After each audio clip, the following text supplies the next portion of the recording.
Hello, freak bitches. 3, 2, 1, and we are live. First and foremost, Ben, thank you for agreeing to come on the show. Oh, no, I'm very glad to be back on here. I know there are going to be some heavy subject matters that you wanted to discuss.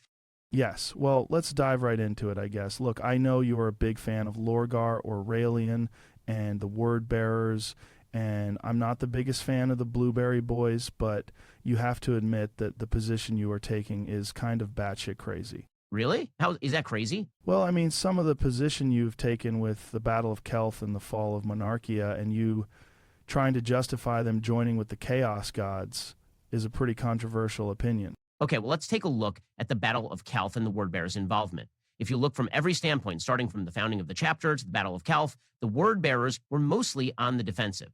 Would you mind explaining the fall of Monarchia and the Battle of Calth for people who are listening to this? Sure, yeah, absolutely. So the fall of Monarchia was the result of an orbital bombardment ordered by the Emperor of Mankind himself to destroy the city on the planet Kur. Why would he do that? Because he wanted to make an example out of Lorgar. The Emperor ordered the destruction of Monarchia as a warning to Lorgar, and the destruction was led by Lorgar's own brother, Guilliman.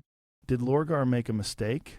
I mean, what did he do to piss off his father so much to burn down Monarchia? Okay, so great question. Big E did that because he wanted to emphasize how important the imperial truth was by showing that a destroyed world is preferable to a thriving, loyal, religious one. Joe, I cannot emphasize enough how much of a prick the Emperor was to Lorgar and the Word Bearers. In fact, we can make a strong case for the Word Bearers were one of the most, if not the most, humanitarian legion, even ahead of the Salamanders. Lorgar almost entirely used diplomatic means to bring planets into the Imperium compliance. It was on a pace of a snail, but you cannot preach the Emperor's salvation if you slaughter millions of the inhabitants of the planet. You just can't do that, Joe. Yes, and look, I can 100% sympathize with Lorgar when it came to Monarchia. Like, you came into my planet and burned my favorite fucking city down. So I agree with you on the fuck-up that happened on Monarchia, but your stance on the Battle of Calth is where you lose me. Okay, hold on. So let's get into the Battle of Kelth and Lorgar's decision to join with the Chaos Gods. First off, unlike most of his brothers, Lorgar never wanted to be a war general. And in fact, the Emperor gave him no way out. He basically humiliated him in front of his brother. He forced Lorgar and his sons to basically kneel in front of everyone while he watched his planet burn. The resentment was going to brew. Right, so the first blood was drawn by the Ultramarines. But Ben, can't you see that what the Word Bearers did at Calth towards the Ultramarines was excessive, considering the fact that they had years to think about how they were going to execute this plan?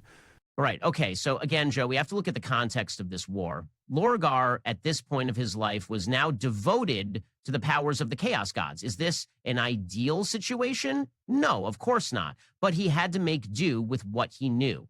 The Emperor condemned his own son for saying he was a god. Lorgar spent his entire life hating himself for being specifically bred for war and sought a higher purpose than just that. He wanted to better his life and those around him. When Big E rejected his devotion, he was utterly devastated. It didn't take long for someone or something to come along and provide him the guidance, direction, as well as meaning to his life he so desperately wanted more than anything. Okay, but Ben, the direction and guidance he got was literally the gods of hell. Look, I get it. Lorgar's life is tragic. He was a very likable Primarch up until the destruction of Monarchia. But at what point do you say that killing over 100,000 Ultramarines is absolutely nuts? Look, we can go back and forth about whether or not the four Chaos Gods are actually the gods of hell. There is some historical evidence to show that they are more like the Greek pantheon gods, where their gods had different characteristics, but that's neither here nor there. The main point that we need to focus on, and what a lot of people forget, is that Lorgar actually predicted what happened to the current modern day of the 40K universe with his book, The Lectitio Divinitatis.